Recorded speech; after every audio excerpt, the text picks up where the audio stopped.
Hello guys, welcome back to another video. This is the Football Connect. Experience football that connects emotions, as we are here to try to connect your emotions from all the transfers that are happening all over the world. It's the transfer show, people, and it is back again as we try by all means to have an idea what is happening in the world of football. There's a lot of things that is happening. One of the things that is frustrating me that keeps happening is this Mbappe talk. The worst thing is that somehow you always find my club involved into these big players that they know that they cannot get, and at the end of the day they'll make us look like we are stupid or even foolish. Right now they're still talking about going for Bump. It's still 6 months, but you hear one day when it's time for us to actually get Bump away, Klopp will come up and be like, we don't need Mbappe. How can we sign a Rolls Royce when we don't have whatever? They'll always come up with an excuse. That's what makes this even more painful, because say whatever you say whatever you want to do. We saw some Liverpool supporters actually cutting their hair on stream because they thought we were going to get Jude Bellingham.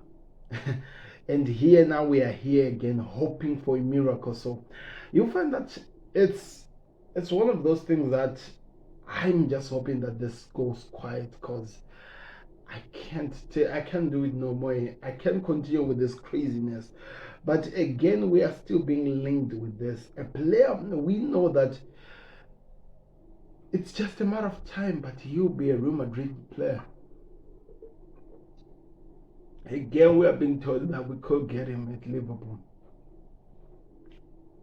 I don't know. I'm just really tired, to be honest.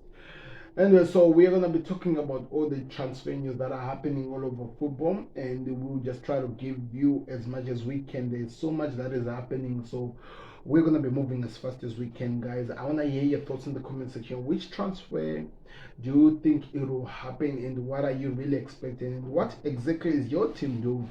What do you want your team to be doing? And to be honest, I want to hear that from you guys. It's really exciting times. It's 2023 people, 2024 people, January. Only 5 days in it, and there's so many people. No teams has really done some move that we've seen. We all know that Tottenham are looking for a defender. We had, and I'm just going to give you an idea of what was lastly said. According to Fabrizio Romano, he said that Tottenham were once a new centre back deal sealed by next week, which is the week that we're getting into. Todibo talks are on, but if won't be done shortly. Spurs have another plan. In terms of Spurs, they're talking to a new talk for Genoa for Reda or Daglishin or something like that bid, which is sent. So they're in talk. Postecoglou has already approved of this person, so we will have to see what happens. I have no idea how you pronounce it, but we have to see what happens. Some Spurs are working on trying to bring up a defensive player, because so many injuries that Spurs have faced, and at least have a player that they can rely on, especially with what we have seen this player of theirs always do. This Argentinian, what's his name? Can somebody remind me? What's his face? He's got injured. He's out of right, by the way, because of the injury that he picked up. But yeah, I think it's Christian or something, Christian Romero or something like that. Yeah, something like that. I'm not really sure. Let me know in the comment section, Spurs fans. It's going to be exciting to see what happens, but yeah, it's exciting times. The other news that has been making so much noise all over the social network is Jadon Sancho going back to Borussia Dortmund. And according to the reports, Jadon Sancho's travel to Maribor to join Borussia Dortmund camp. This was 5 hours ago, by the way. It's being prepared as the final details are being discussed with Manchester United. It's the final steps of the negotiation, but the fee will be around €4 million between the loan and the salary coverage. Sancho waiting for the green light to travel.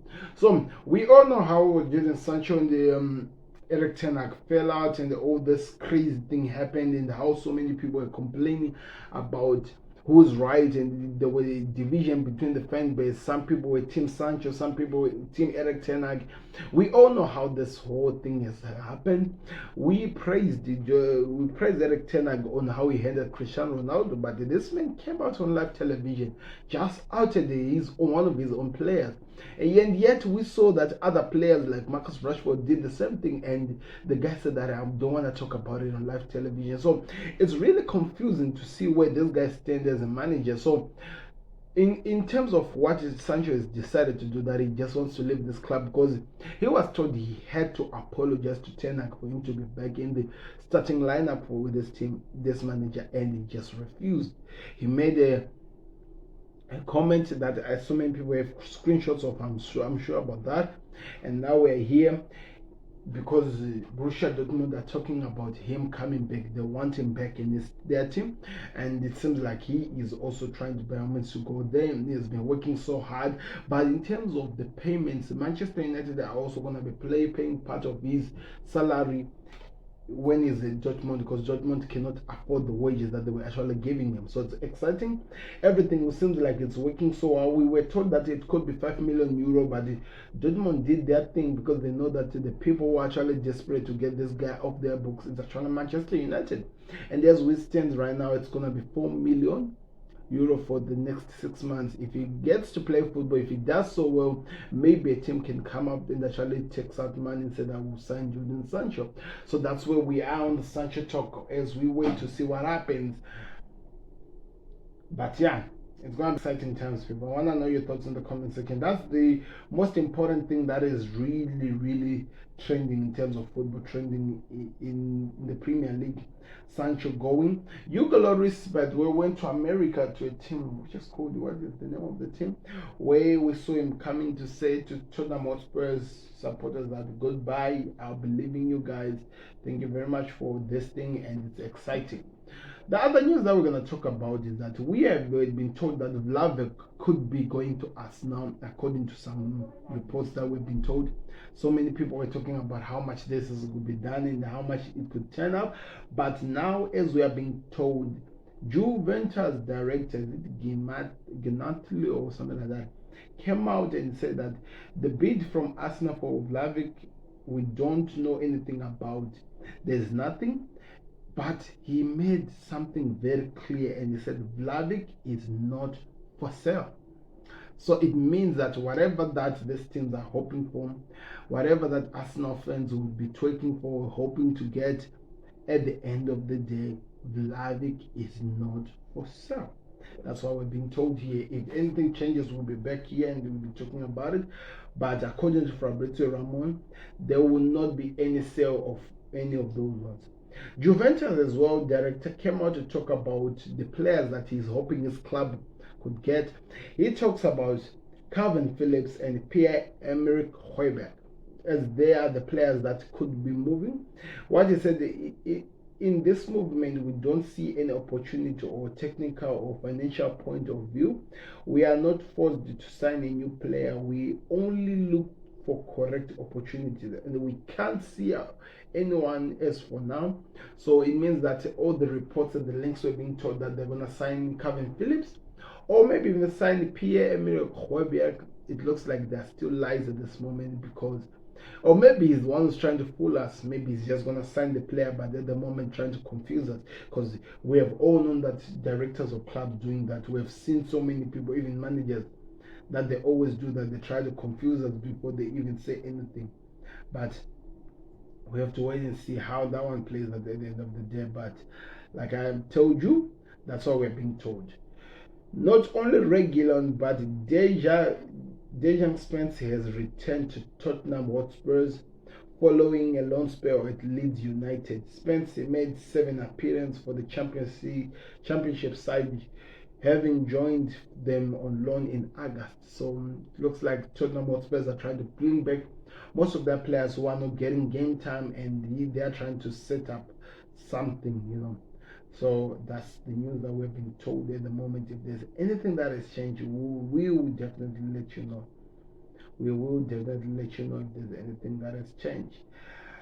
So I think those are the most important things for. But there is an interesting thing that has been said here as well, which concerned Arsenal. Because remember, Arsenal are still in the striker hunt that they're working on, and January is the worst transfer window to actually try to get these deals done.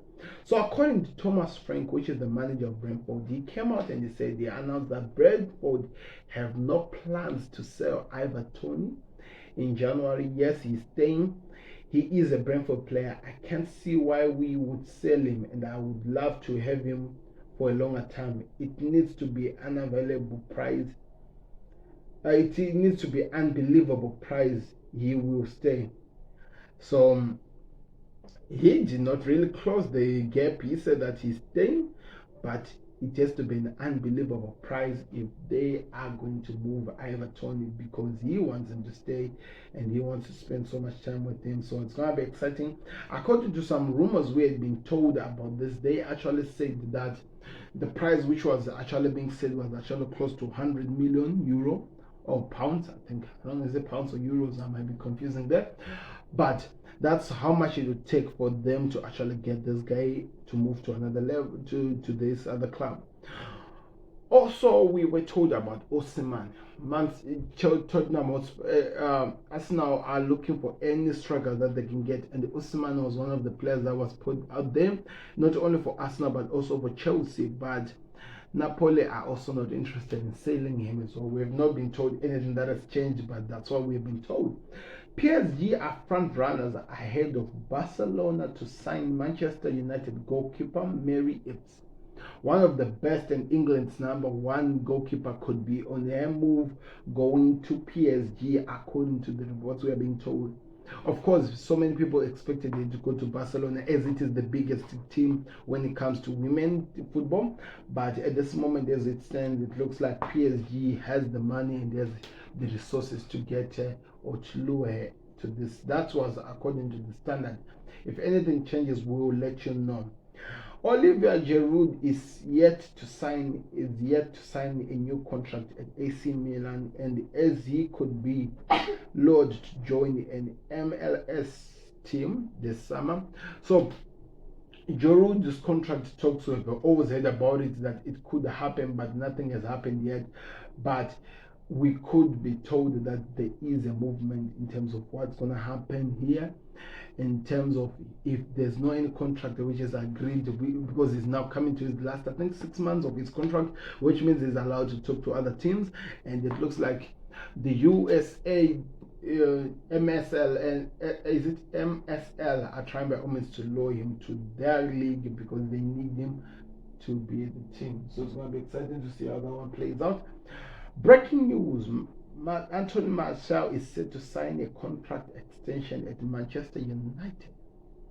What is really happening with Manchester United? The source is Sky Sports, by the way. What is happening at Manchester United, people? Because I need to understand this.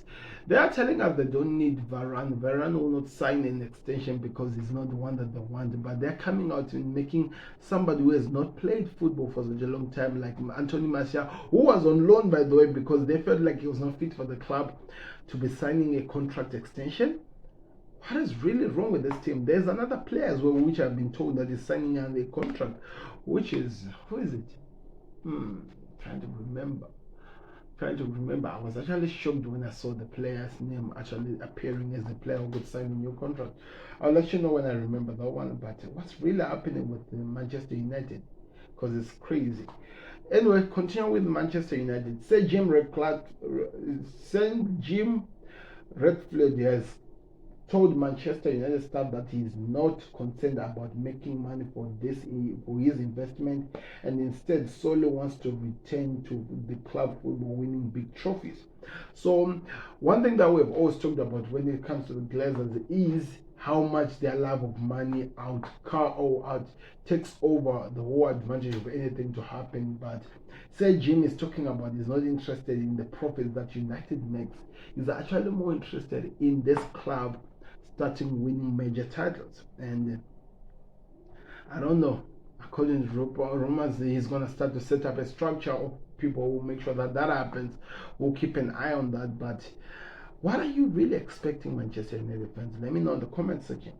Arsenal and Manchester City are all set to compete for Barcelona's midfielder star Pedri in the summer, according to Flagix. I don't see Pedri leaving Barcelona, to be honest. As much as they'll try to make it sound like he's moving, I just don't see it. Make it as you would, or say whatever you'd say, I just don't see it, to be honest. Newcastle, who are favourites to stand strong forward, Cyril Geis will have to pay 15 million release clause if they want him this January, according to the Times. I don't get why Newcastle will have to sign another striker when they have Isak and they have Callum Wilson. Do they need a striker? Because when I'm looking at that team, the thing that they really need the most is actually a midfielder. I think they need a midfielder. I don't know. I don't get the idea of signing a striker, to be honest. I don't get it at all. Arsenal's hope of signing Everton in January from Brentford have been dealt in a significant blow because the manager came out and said that he's doing no way. That's according to Go, by the way. And yeah, I told you about Martial signing a new contract. PSG are not looking at the market, are not looking at making a move for Bruno Guimaraes in the January, despite the January links. Future offer of Kylian Mbappe could be unknown fairly quickly this month. Could be. The Frenchman does not want to play for. They want to play with for time, while Real Madrid do not want to wait. What is this? Let me read this again. The Frenchman does not want to play for time, while Real Madrid do not want to wait. That's according to Liquid. Because what I was told is that Real Madrid are giving Kylian Mbappe until the 15th of January to make his decisions over his move to where he's going. And it looks like he doesn't want to be forced because he hasn't made his decision yet. So it's going to be exciting to see how that one plays out. But that's what we're being told right now. So we'll keep an eye over anything that changes people because it's exciting. Kylian Mbappe also has given up his loyalty bonuses, which is close to 80 million euro or close to 100 million euro, which could rise to 100 million euro. However, he extended his contract. He would recover all the bonuses and get a larger significant bonus if he does so, because his contract is coming now, going to his final 6 months. So that's why all these things are being said. Maybe PSG has been working so hard to get back to his good books. Remember, they were fighting last year, so they're trying to get something done before time is gone. So we have to keep an eye on that one. Also, Crystal Palace have a firm interest in Eddie Nketiah, but Arsenal have not indicated any desire of letting him leave. If that changes, Palace could push hard for the striker, according to David Austin, one of the best reporters. Let's see. I think Arsenal have to get rid of him, to be honest. This is the other thing that I wanted to let you know about Manchester United. Done deal. Manchester United have activated 1-year contract extension for both Victor Lindelof and Aaron Wan-Bissaka and Hannibal. That's crazy. This is according to the Manchester United the web page. By the leg of Rafa Varane, they extend for Lindelof, they extend for Wan-Bissaka and Hannibal. I'm just confused how this team is working on. I have just had to keep an eye on it because I'm really confused, to be honest. I'm really confused, to be honest, because some things don't even make sense, when you think about it. But anyway, this is where we are, people. There's all the transfer windows that are happening. I want to know your thoughts in the comment section. Which one is more your thing, to be honest? What do you think will happen at the end of the day or at the end of the transfer window? So many things are happening here. Manchester United wants to sign Michael Olise. Crystal Palace aren't willing to sell in January, but a release clause becomes active in the summer. That's another player that Manchester United are interested in, or should I say Ineos. How much do you think he is worth, by the way, when you think about it? And when Rooney was sacked, by the way, remember that, was sacked. Onana seems like he's going to be going to AFCON on the 14th after playing a game against Spurs. Everton are considering offering Jesse Lingard a contract until the end of the season. The 31-year-old is still a free agent. That's what we're being told. If there's anything that changes on that, we'll let you know, people. Kevin De Bruyne negotiated his own contract. I think you should go check out on the Football Connect. That one is actually an interesting one. Newcastle are considering replacing Eddie Howe with the Girona head coach Michel Sanchez. Oh, Michael, is it Michael Sanchez? Girona are currently top of La Liga alongside Real Madrid. So those are all the transfer windows that I have for you people. More are to come if things change. But the Man City signed a young kid called River Pellet, 18-year-old midfielder from a team called the River Pellet. His name is Caldo Evedpic. No idea how you pronounce that one, but anyway, like what I'm saying, if there's anything that changes in the transfer windows, we'll let you know. But the bigger story that is still making noise is Liverpool could sign Mbappe. What do you think my thoughts on that one are? Let me know in the comment. I'm out. Subscribe to the connect. We're done. Peace.